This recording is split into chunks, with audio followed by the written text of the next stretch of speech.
Donald Trump is out of control, not just literally because his brain is made of pudding and we can see him declining every day before our eyes, but in the White House as well. Donald Trump is not running the show. He's rage posting, watching TV, and eating hamburgers while everyone else takes power in different places. And someone who's taking a lot of power right now is Stephen Miller. But it seems like, according to a leaked call that we are going to get into, he is falling out of favor with Donald Trump, who has completely abandoned him and his biggest policy aim. We are going to get into it all, but before we do, if I could quickly ask you to leave a like on this video, and if you haven't already and you enjoy our channel, to hit that subscribe button because it goes a long way in supporting the work that we're doing on this show. Now, before we can get into that shocking leaked call that detailed how Trump is turning on Miller, I want to start with the freak out he had on Fox today. California and Los Angeles are waging insurrection against the federal government. They are protecting those who traffic in the suffering of children. And by the way, do you know why so many of these unaccompanied alien minors are being put to work in slave wages and slave conditions all across California? To pay off their cartel debts. The Democrat Party is funneling these profits from rape, profits from exploitation, and yes, profits from murder, into the hands of the cartels that control the north of Mexico, that assassinate politicians, that assassinate judges, that assassinate women and children, and that smuggle fentanyl into our country. Cartels are waging war against America, and their allies are the Democrat Party.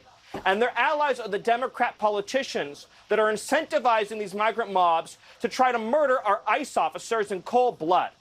I never thought we would ever see the day when Democrat politicians would use language and use rhetoric that would encourage illegal aliens and radical left nonprofits to try to murder ICE officers. MAGA is the movement of hypocrisy, but even this is a little bit much. It's an insurrection? Really? The guy who was a part of a violent insurrection against our government is going to say that? And don't even get me started on the feigning a worry over trafficking. Donald Trump is covering up for Jeffrey Epstein right now.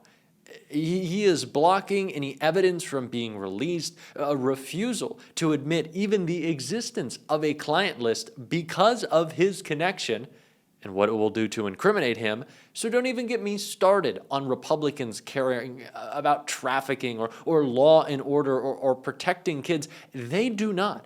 I don't want to hear any of this from MAGA, but of course Stephen Miller is going to do whatever he can to gin up fear on his crusade with his masked ICE agents, which is part of the reason why Donald Trump ripped him apart on a call that we are going to get into.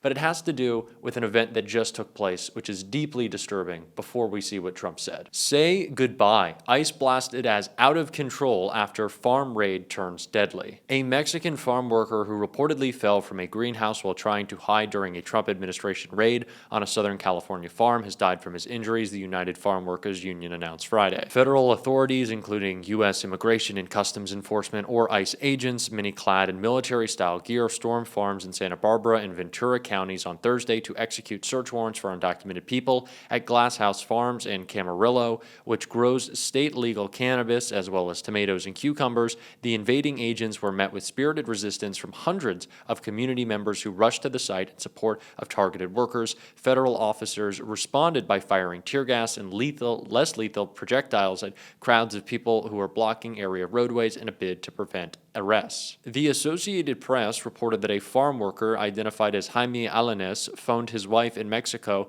and told her about the raid in progress, saying he was hiding with other workers. Alanes fell from his hiding place and suffered a broken neck, fractured skull, and a rupture in an artery that pumps blood to the brain. His niece, Sina, who did not want to give her full name, told the AP, "They told us he won't make it and to say goodbye," she said.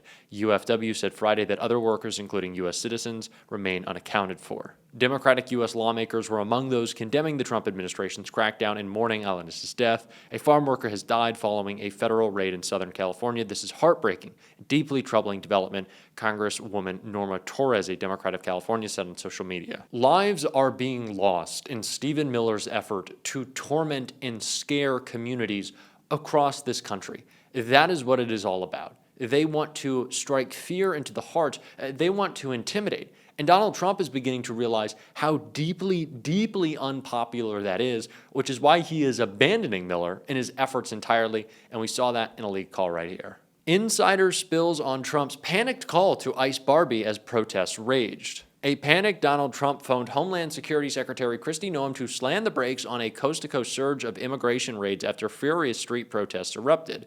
In late May, White House Deputy Chief of Staff Stephen Miller set a quota for 3,000 immigrant arrests per day following on the president's campaign pledge to carry out the largest mass deportation operation in U.S. history. The effort sparked nationwide protest in June, starting in Los Angeles, where Trump dispatched 4,000 members of the National Guard to quell demonstrations over the objections of Gavin Newsom.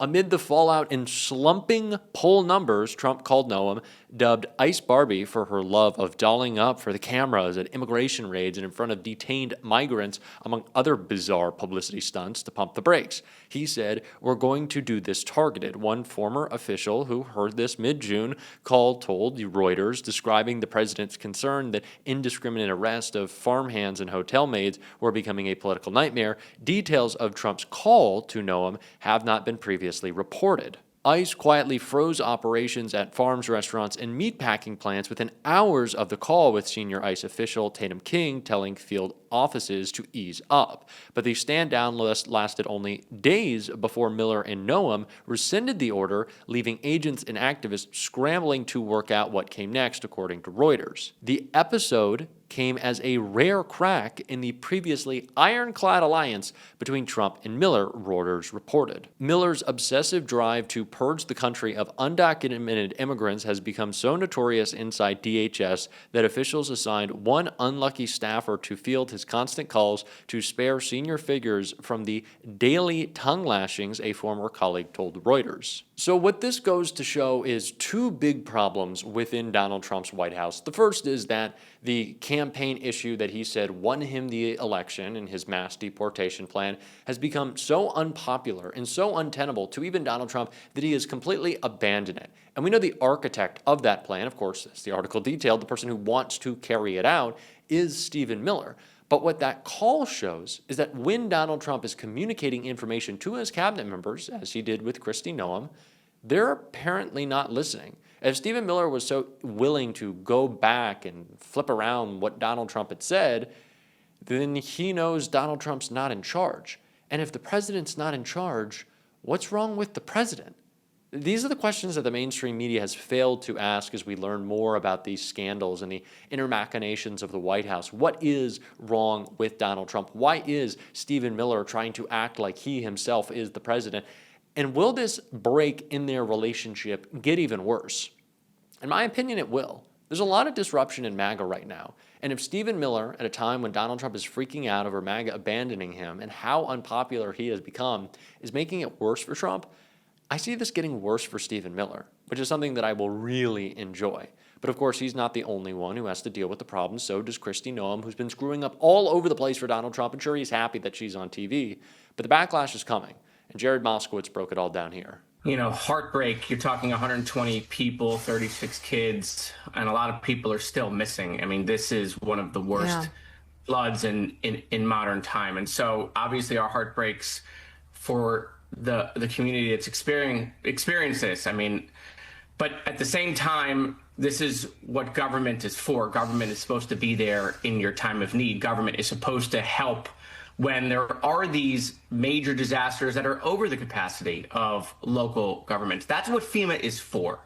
And the reports coming out that FEMA didn't show up with swiftwater rescue crews for 72 hours it is a total deviation from how FEMA worked when I was the director of emergency management in Florida. I would have been woken up by my regional administrator in the middle of the night. By the way, Florida right now doesn't have a FEMA regional administrator. That position's empty because they were forced out, along with over 20% of FEMA's workforce.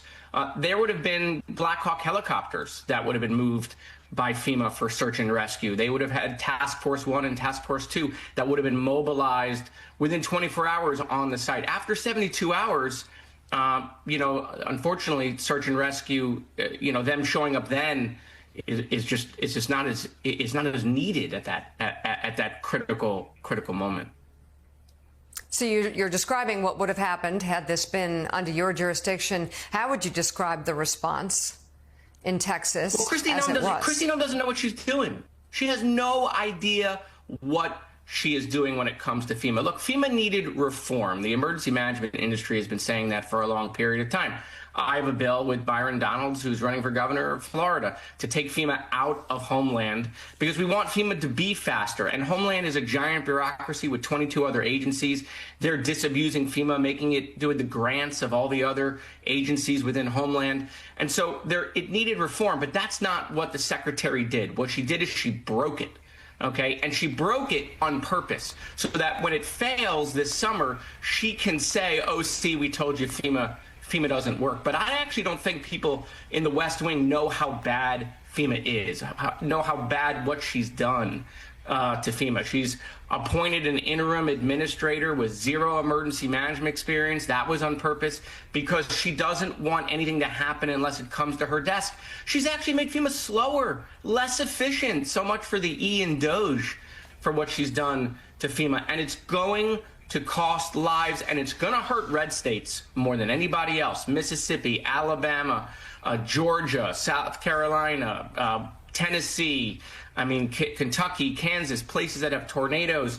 This is not good for states that would go bankrupt without FEMA, and they've slowed down the reimbursement process to the slowest it's ever been. Well, when you slow down reimbursement, you slow down resources. That means cities and counties slow down their decisions because they don't know if they're going to get reimbursed, and they don't have the funds to do major disaster cleanup. So this is a total disaster going into hurricane season. Let's just pray we get lucky and we don't have a bad hurricane season. But if we do, I think you could see a Michael Brown moment.